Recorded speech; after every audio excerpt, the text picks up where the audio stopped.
আসসালামু আলাইকুম। হ্যাঁ, আমরা আবার আসলাম।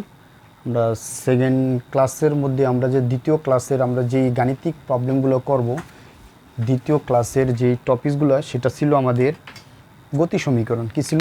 গতি সমীকরণ। আচ্ছা, গতি সমীকরণে আমরা যদি আলোচনা করতে যাই, আমাদের প্রথম ইকুয়েশনটা ছিল V equal to you plus A T. V equal to you plus এটি। এখন আমরা এটা প্রমাণটা করব। এইগুলো আমরা প্রত্যেকটা পার্ট এখানে বলতে 1 নম্বর সমীকরণ এটা আছে, 2 নম্বর আছে S equal to you plus V by two into T. এটা হচ্ছে 2 নম্বর। যদি আমি ধরি 2 নম্বরে সেইটা, 3 নম্বর আছে S equal to U T plus half of A T square. আচ্ছা, 4 নম্বর আমাদের ইকুয়েশন দিতেছে V square equal to you square plus two A S. এই 4টে ইকুয়েশন আছে। আমরা 4টে ইকুয়েশনকে আমরা পূর্ণাঙ্গ আলোচনা করে আমরা অঙ্কগুলো করব। দেখি আমাদের কিভাবে অঙ্কগুলোর গোছায় নেওয়া যায়। প্রথম আমরা গতি ইকুয়েশনটাকে ফার্স্ট 1 নম্বরটা আমরা আলোচনা করব বন্ধুরা। ঠিক আছে, আমরা কিভাবে করব একটু দেখি আমরা। আচ্ছা, আমাদের এখানে বেগের প্রকারভেদ হচ্ছে কি, ইউ ইস আদি বেগ। কী বেগ? আদি বেগ। ভি হচ্ছে শেষ বেগ। শেষ বেগ। এ কি? ত্বরণ। আর টি হচ্ছে সময়। আমাদের এই কটা জিনিস মনে রাখতে হবে, অর্থাৎ ইউ আদি বেগ, এ শেষ বেগ, এ শেষ বেগ,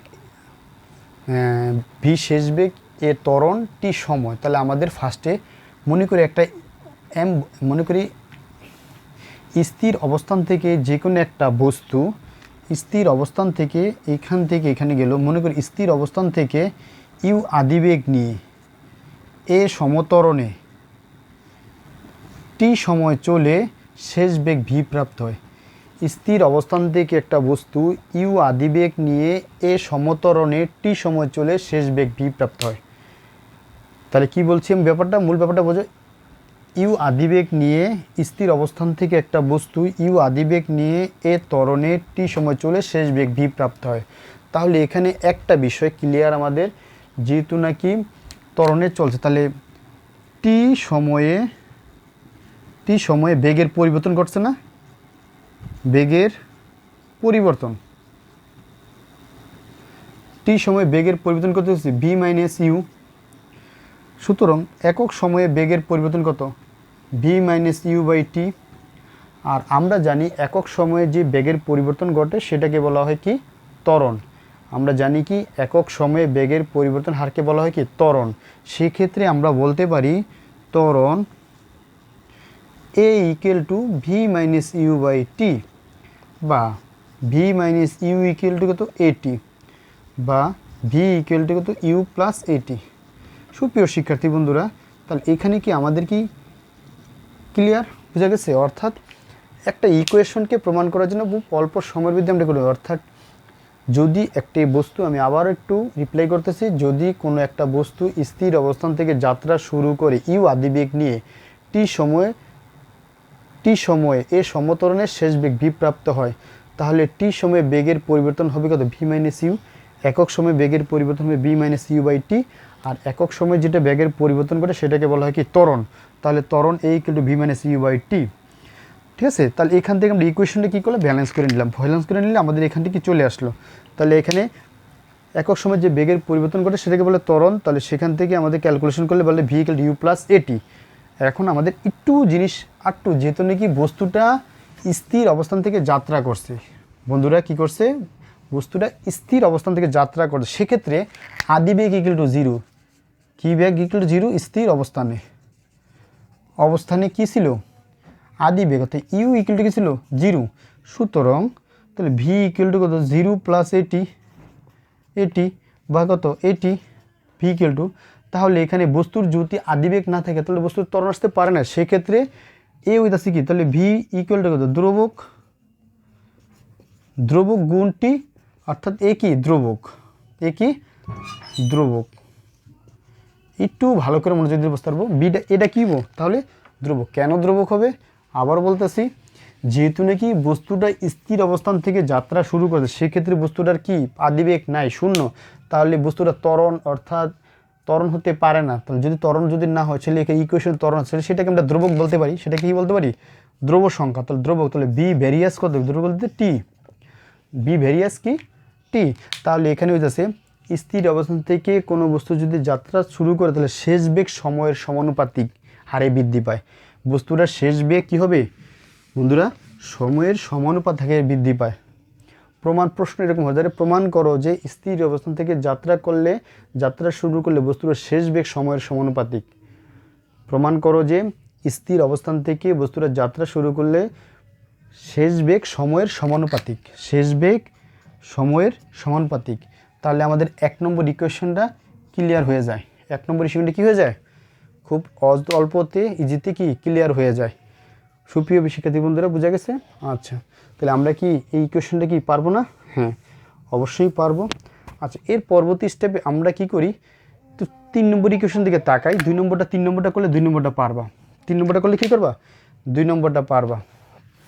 আচ্ছা, আমরা একটু দেখি এস ইকুয়াল টু কত? S equal to UT plus half of A T square. আমরা এই ইকুয়েশনটাতে তাকাই। আচ্ছা, এখান থেকে যদি আমরা যদি ফার্স্টে যদি তাকাই, একটা বস্তু নিলাম, যে কোনো একটা বস্তু নিলাম, মনে করো এখান থেকে যাত্রা শুরু করব। স্থির অবস্থায় ইউ একটা বস্তু, শেষ বেগ ভি প্রাপ্ত হয়, সময় মোট দ্রুত যায় এস, মোট দ্রুত যায় কত? এস। আর টি সময়, কতটুকু সময় যায়? টি সময়। আচ্ছা, তাহলে আমরা যদি বলি স্থির অবস্থান থেকে কোনো একটা বস্তু যাত্রা শুরু ইউ আদিবেগ নিয়ে এ ত্বরণে যাত্রা শুরু করে টি সময় শেষ বেগ ভি প্রাপ্ত হয়, তাহলে টি সময় বস্তুটার বেগের পরিবর্তন হয় কত? টি সময় বস্তুটার বেগের পরিবর্তন হয় কত? V minus U. আচ্ছা, V minus U by T. একটু জিনিস আবার তাকাই, আমরা একটা বস্তু ইউ আদিবেগ নিয়ে এই সমতরণে টি সময় শেষ বেগ ভি প্রাপ্ত, ওই সময় মোট বস্তু এস দ্রুত অতিক্রম করছে, ওই সময়ে বস্তুটা মোট দ্রুত গেছে এস, তাহলে বস্তুটার গড়বেগ কী হবে? সুতরাং বস্তুটির গড়বেগ হচ্ছে বি বার বিলটি কত? S by T. মোট দ্রুতকে মোট সময় দিয়ে ভাগ করলে পাওয়া যায় গড়বেগ। তাহলে এস ইকুয়াল টু কত? ভি বার ইন্টু টি। আবার যেহেতু বস্তু আদিবেগ আসে, গাণিতিক বেগ কী হইতেছে? তাহলে বস্তুটির গাণিতিক বেগ, বস্তুটি কী বেগ? গাণিতিক বেগ। একটু জিনিস চিন্তা করি, এখানে বেগ কয়টা? আদিবেগ আর শেষ বেগ। কয়টা বেগ? 2টা বেগ। কয়টা বেগ আছে? এই আদিবেগ আর শেষ বেগ। তাহলে এখানে গড়বেগ আছে U plus V by two. এটা হচ্ছে কি? গাণিতিক বেগ। কী বেগ? গাণিতিক বেগ। তাহলে এই 2টা বেগের যদি আমরা বলি, সুতরাং S equal to you plus V by two into কত? টি। এই 1 নম্বর সমীকরণ দিয়ে রাখলাম। এটা একটা কী করলাম? সমীকরণ দিয়ে রাখলাম। আচ্ছা বন্ধুরা, এর পরবর্তী স্টেপে আমাদেরকে যে রাখলাম, আর আমরা আরেকটা 1 নম্বর সমীকরণ থেকে আমরা প্রমাণ করেছিলাম যে V equal to you plus AT. 1 নম্বর সমীকরণ থেকে আমরা কি প্রমাণ করছিলাম? ভি প্লাস 1 নম্বর সমীকরণে আগের যে ইকুয়েশন আমরা প্রমাণ করেছিলাম V equal to you plus এটি। তাহলে এখানে আমাদের ইকুয়েশনতে ভি নাই, তাহলে ভি ইকুয়াল টু ছিল কত? You plus a t by two into ব্র্যাকেটে টি, পাশে সাইড নোট দিলাম v equal to you plus a t. ঠিক আছে, ভি ইকুয়াল কত? ইউ প্লাস এটি। তাহলে এটাকে যদি আমি যদি ক্যালকুলেশন করি, এস ইকুয়াল টু কত হচ্ছে? 2 ইউ প্লাস এটি বাই কত? 2 ইন্টু কত? টি। টি দা যদি কাটাকাটি ক্যালকুলেশন করি, 2 u t by 2 plus half of a t t গুণ টি স্কোয়ার। 2 কাটাকাটি করলে u t plus half of a t square. সুপ্রিয় শিক্ষার্থী বন্ধুরা, তাহলে আমাদের গতির 2 নম্বর ইকুয়েশনটা কি প্রমাণিত হয়ে যায়? গতির 2 number S equal to UT plus half of A T square প্রমাণিত হয়ে যায়। তাহলে এখানে আমাদের ক্লোজ করা যায়। এর পরবর্তী স্টেপে আমাদের আরেকটু পার্ট বাকি আছে। একটু পার্ট হচ্ছে কি, যেহেতু নাকি বস্তুটাকে আমি স্থির অবস্থান যাত্রা শুরু করেছি, কোত্থেকে? স্থির অবস্থান থেকে। কী অবস্থান? স্থির অবস্থানে। তাহলে আদিবেগ কত? আদিবেগ কত হবে? আদিবেগ, তাহলে আদিবেগ ইকুয়াল টু কত? 0। ইকুয়াল কত? 0 metre per second. 0 metre per second. তাহলে এখানে সুতরাং এস ইকুয়াল টু কত হবে? 0 into t plus half of A T square. তাহলে এটা শূন্য হলে এস ইকুয়াল টু কত হয়? Half of A T square. যেহেতু নাকি বস্তুটার আদিবেগ শূন্য, তাহলে বস্তুটা ত্বরণ এ আসতে পারে না। এতটুকু পার্ট অবশ্যই আসতে পারে না, এই পার্টটা আসতে পারে না। তো এটাকে দ্রবক বলা যায়। কি বলা যায়? দ্রবক। তাহলে বলা যায় দ্রবক গুণ টি স্কোয়ার। দ্রবক গুণ কত? টি স্কোয়ার। তাহলে এখানে দ্রবকটা কী? তো হাফ এ স্কোয়ার দ্রবক। এটা কি? দ্রবক। বন্ধুরা বোঝা গেছে কেন দ্রবক হয়েছে? যেহেতু নাকি আমাদের বস্তুটার আদিবেগ নাই, তাহলে শেষ বেগ আসতে পারে। তাহলে ত্বরণ তো এখানে প্রশ্নই আসতে পারে না। তাহলে এই পার্টটা হচ্ছে দ্রবক। তাহলে এখানে হইতেছে কি, দ্রবক যদি হয় তাহলে এস ভ্যারিয়াস টি স্কোয়ার। তাহলে স্থির অবস্থান থেকে যদি একটা বস্তু যাত্রা শুরু করে, তাহলে বস্তুটা হবে দ্রুতের সময়ের বর্গের সমানুপাতিক। দ্রুতের সময়ের বর্গের সমানুপাতিক। আবার বলতেছি, স্থির অবস্থান থেকে গতি সমীকরণ থেকে, স্থির অবস্থান থেকে যদি একটা বস্তু যাত্রা শুরু করে, তাহলে বস্তুটার দ্রুত হবে সময়ের বর্গের সমানুপাতিক।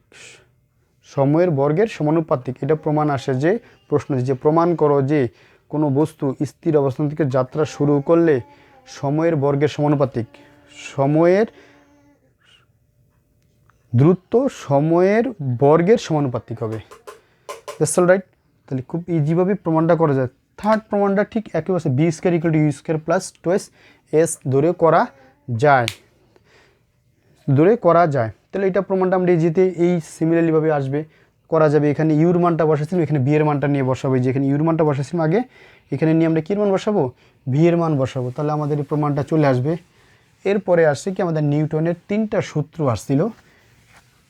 আমরা নিউটনের কটা সূত্র ছিল? 3টা সূত্র ছিল। বিজ্ঞানী স্যার আইজ্যাক নিউটন অর্থাৎ তার অমর গ্রন্থে 3টা সূত্রকে প্রকাশ করে গতি সমীকরণের সাহায্যে। এই 3টা সূত্র বইয়ের ভিতরে অবশ্যই আছে, এটা অল্টারনেটিভ প্রমাণও আছে। পাশাপাশি এই নিউটনের 3টা সূত্র থেকে ফার্স্ট ল থেকে জড়তার ধারণা পাওয়া যায়। যেমন বাহ্যিক বল প্রয়োগ না করলে স্থির বস্তু চিরকাল স্থির থাকবে, গতিশীল বস্তু সুষম দ্রুতিতে সরল পথে চলতে থাকবে। তাহলে বাহ্যিক বল যদি প্রয়োগ না করি, স্থির বস্তু চিরকাল স্থির থাকবে, আর গতিশীল বস্তু সুষম দ্রুতিতে সরল পথে চলতে থাকবে। এটা হচ্ছে নিউটনের ফার্স্ট ল। কী ছিল? নিউটনের ফার্স্ট ল। ফার্স্ট ল থেকে বলছে বল যদি প্রয়োগ না করে চিরকাল স্থির, তাহলে স্থির অবস্থায় যে বস্তুটা থাকবে চিরকাল স্থির থাকবে, সেটাকে বলা হয় কি? জড়তা। জড়তা কি? জড়তা হচ্ছে কি, একটা বস্তুকে তুমি যে অবস্থায় আসো চিরকাল সেই অবস্থায় থাকতে চাও, যে প্রবণতা, তাকে জড়তা বলা হয়। একটা বস্তুকে তুমি যে অবস্থায় রাখবা সারা জীবন তাকে সে অবস্থায় রাখবা। যদি তুমি একটা বস্তুকে বল প্রয়োগ করো, তো সারা জীবন এটা চলতেই থাকবে, যদি সামনে থেকে কোনো বাধা না আসে। এই যে থাকতে চাওয়ার যে প্রবণতা, এটাকে বলা হয় জড়তা। যেমন আমরা গাড়িতে উঠে যদি গাড়ি যখন ড্রাইভার যখন ব্রেক করছে, তা আমরা সামনে দিকে ঝুঁকে পড়ি, তো এটা কেন হয়? জড়তার কারণে হয়।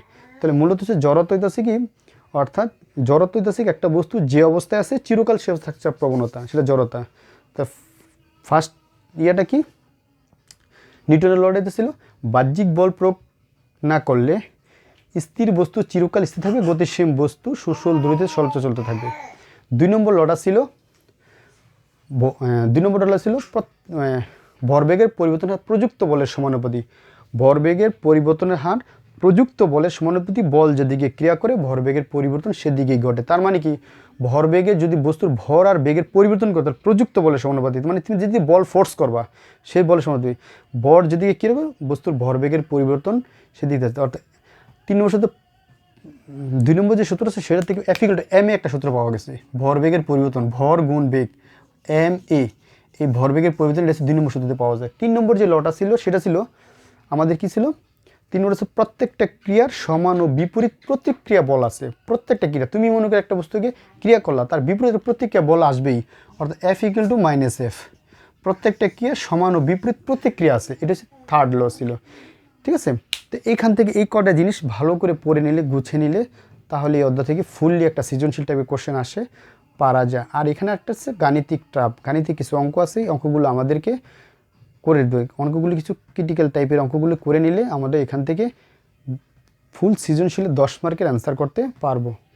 ঠিক আছে বন্ধুরা, আচ্ছা, আল্লাহ হাফেজ।